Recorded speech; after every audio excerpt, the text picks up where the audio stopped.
மச்சான், நம்ம இந்தியன் சினிமாலே இதுவரைக்கும் நடக்காத ஒரு மிகப்பெரிய கோஇன்சிடென்ஸ் இப்ப நடந்திருக்கு. அது என்னன்னா, நம்ம நிதிஷ் திவாரியுடைய டைரக்ஷன்ல வரப்போற ராமாயண படத்துல நம்ம எல்லாருக்குமே தெரியும். ரன்வீர் கபூர் ஆஸ் அ ராமாவா நடிக்கிறாரு. அண்ட் அவருடைய சில போர்ஷன்ஸ் நம்ம எல்லாருமே டீசர், ட்ரெய்லர் எல்லாமே பார்த்துருக்கோம்.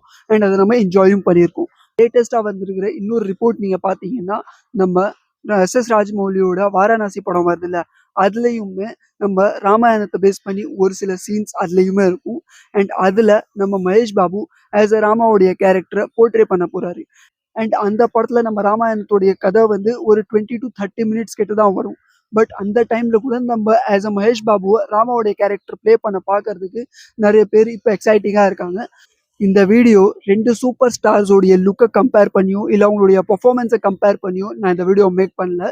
இந்த வீடியோ வந்து 2 பேருடைய அப்ரோச் வந்து சினிமாவில் வேற வேறையா இருக்கு. ஃபார் எக்ஸாம்பிள், இப்போ நம்ம ரன்வீர் கபூர் நிதிஷ் திவாரியோட சேர்ந்து எடுக்கிற ராமாயணம் படம் நீங்கள் பார்த்தீங்கன்னா, அது டோட்டலாகவே ராமாயணத்துடைய கதையை பேஸ் பண்ணி எடுக்கிற படம். டோட்டலாகவே அதில் நம்மளுக்கு ரன்வீர் கபூர் ஆஸ் எ ராமா தெரிய போகிறாரு. அவருடைய கதை என்னன்றது நம்ம ஃபுல்லாகவே பார்க்க போகிறோம். அண்ட் எனக்கு தெரிஞ்சு நம்மள 95% ராமாயணத்தோட கதை என்னன்றது எல்லாருக்குமே தெரியும். பட் இருந்தாலும் இந்த படத்துக்கு ஹைப் அதிகமாக இருக்கிறதுக்கு மெயின் காரணமே நம்ம எல்லாருக்கும் ராமாயணத்தோடைய கதை மேலே ஒரு மரியாதை உண்டு. அண்ட் ரன்வீர் கபூர் இப்போ அதை ப்ளே பண்ணும்போது நம்ம எல்லாருமே அதை பார்க்கறதுக்கு ரொம்ப எக்ஸைட்டிங்காக இருக்கும். அதுதான் ஒரு டோட்டலாகவே இந்த படத்துக்கு இருக்கிற அட்வான்டேஜ். மகேஷ் பாபுவோடைய படத்தில் அந்த ராமாயணுடைய போர்ஷன் வந்து வெறும் 20 to 35 மினிட்ஸ் தான் வரும். ஏன்னா அவ்வளோ பெரிய படத்தில், அதாவது 2.5 மணி நேரத்துடைய படத்தில் வெறும் 20 to 35 மினிட்ஸ் கிட்ட தான் அந்த போர்ஷன் இருக்கும். அண்ட் அதில் நம்மளுக்கு ஒரு எபிக் பேட்டில் பார்க்கறதுக்கு கிடைக்கும். நம்ம ராமாவுக்கும் கும்பகர்ணுக்கும் நடுவில் நடக்கிற அந்த எபிக் பேட்டில் தான் நம்மளுக்கு 20 to 35 மினிட்ஸ் கிட்ட பார்க்கறதுக்கு கிடைக்கும். அண்ட் அந்த 20 to 35 மினிட்ஸ் கூட நம்மளுக்கு நல்லாவே தெரியும். நம்ம எஸ்.எஸ். ராஜமௌலி ஒரு படத்தில் ஒரு விஷயம் வைக்கிறாருன்னா சும்மா வச்சிருக்க மாட்டாரு. அதுக்கு பின்னாடி ஒரு பெரிய ரீசன் இருக்கும். அண்ட் அந்த ரீசன் கண்டிப்பாக நம்ம எல்லாருக்குமே படத்தில் பார்க்கறதுக்கு கிடைக்கும்.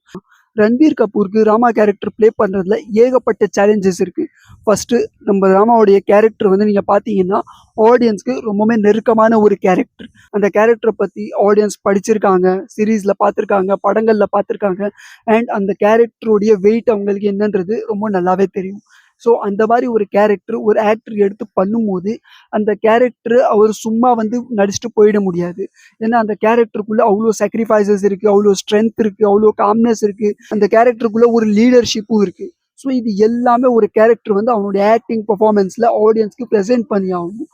நம்ம எல்லாருமே ராமாயணத்துடைய ட்ரெய்லர் பார்த்தோம். அதில் நம்ம ரன்வீர் கபூர் ஆஸ் அ ராமாவா நல்லா தான் ப்ளே பண்ணியிருக்காரு. And Ranveer Kapoor as a ராமாவா எனக்கு மட்டும் இல்லை, நிறைய ஆடியன்ஸ்க்கு பிடிச்சி தான் இருக்குது. நிறைய பேர் அக்செப்ட் பண்ணியிருக்காங்க. ஸோ இப்போ படம் வந்ததுக்கு அப்புறம் தான் தெரியும் அவருடைய கேரக்டர் எந்த அளவுக்கு ஆடியன்ஸ்க்கு பிடிக்குதுன்னு. அண்ட் நம்ம ரன்வீர் கபூருடைய பெர்ஃபார்மன்ஸில் நீங்கள் பார்த்தீங்கன்னா அவர் ஏற்கனவே இந்த மாதிரி எமோஷ்னலான கேரக்டரை ப்ளே பண்ணியிருக்காரு. ஃபார் எக்ஸாம்பிள், அவருடைய தமாஷா எடுத்து பாருங்க, சஞ்சு, அனிமல், ராக் ஸ்டார், இந்த மாதிரி நிறைய படங்கள் அவர் இருக்கு. அண்ட் எல்லா படத்துலையுமே அவர் டிஃப்ரெண்ட் எமோஷன் கேரக்டரை ப்ளே பண்ணியிருக்காரு. ஸோ இந்த மாதிரி நிறைய எமோஷனல் கேரக்டரை அவர் போர்ட்ரே பண்ணிட்டதுனால இந்த படத்தில் அவருக்கு கொஞ்சம் ஈஸியாக தான் இருக்கும் ராமாவுடைய கேரக்டரை ப்ளே பண்ணுறதுக்கு. பட் இருந்தாலுமே அவருடைய இன்டர்வியூவில் அவரே ஷேர் பண்ணியிருக்காரு ராமாவுடைய கேரக்டரை ப்ளே பண்ணுறது அவருக்கு எந்த அளவுக்கு பயமாக இருந்துச்சுன்னு. ஏன்னா நான் ஏற்கனவே சொன்ன மாதிரி தான், ராமாவுடைய கேரக்டர் ப்ளே பண்ணுறதுல எந்த ஒரு நடிகர் சின்ன தப்பு பண்ணால் கூட ஆடியன்ஸ்க்கு கண்ணாடி மாதிரி தெரியும்.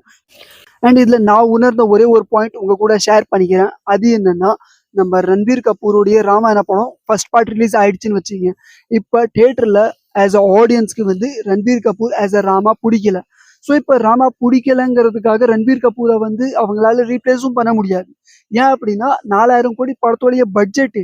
இப்போ 4000 கோடி பட்ஜெட் போட்டு ஒரு கேரக்டருக்காக ஒரு நடிகனை காஸ்ட் பண்ணுறாங்க அப்படின்னா சும்மா பண்ணிட முடியாது. அண்ட் அந்த நடிகனும் வந்துட்டு சும்மா ஸ்க்ரீனில் வந்துட்டு போயிட முடியாது. அண்ட் அங்கே நிறைய ரெஸ்பான்சிபிலிட்டிஸ் அவங்களுக்கும் இருக்குது.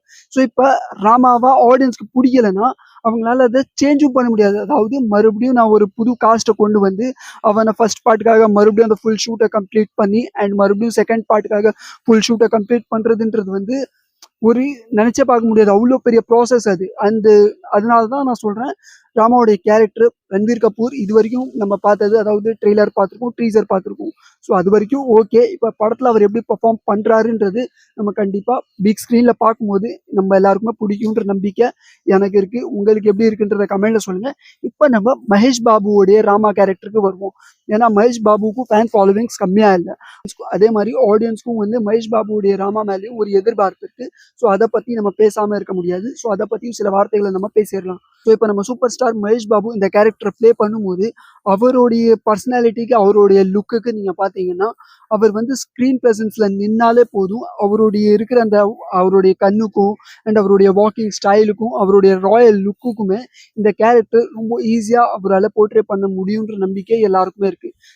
ஆனா மகேஷ் பாபுவோட ராமா கேரக்டருக்கு என்ன அட்வான்டேஜ் நீங்க பாத்தீங்கன்னா, வாரணாசி படத்துல வந்து நம்ம மகேஷ் பாபு வெறும் 20 to 30 மினிட்ஸ்க்காக மட்டும்தான் அந்த ராமாயணத்தோடைய போர்ஷன் அந்த படத்துல வரும்.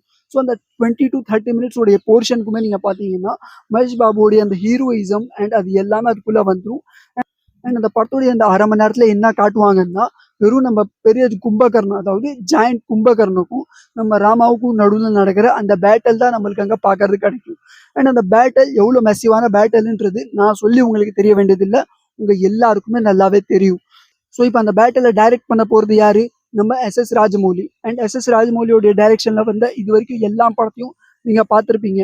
எல்லாத்துலயுமே வந்து அவருடைய விஎஃப்எக்ஸ் ஒர்க் ஆடியன்ஸ்க்கு ரொம்பவே பிடிச்சிருக்கு. அண்ட் அதோடைய பேக்ரவுண்ட் மியூசிக் அது எல்லாமே ஆடியன்ஸ்க்கு ரொம்பவே பிடிச்சிருக்கு. ஸோ மச்சான், லாஸ்டா நான் உங்ககிட்ட கேட்குற ஒரே ஒரு கொஷின் இதுதான். நம்ம ராமாவுடைய கேரக்டரை ப்ளே பண்றதுக்கு யாரு பெஸ்ட்ன்னு நீங்க நினைக்கிறீங்க? நம்ம ரன்வீர் கபூர் பெஸ்டா, இல்ல நம்ம மகேஷ் பாபு பெஸ்டான்றத எனக்கு கமெண்ட்ல சொல்லுங்க. அப்படி உங்களுக்கு இந்த வீடியோ பிடிச்சிருந்தா இந்த வீடியோவை லைக் பண்ணுங்க, சேனலை சப்ஸ்கிரைப் பண்ணுங்க. ஏன்னா இதே மாதிரி ஏகப்பட்ட கண்டென்ட்ஸ் உங்களுக்காக நான் கண்டினியூஸா கொண்டு வந்துட்டே இருப்பேன். ஓகே தென், பாய்.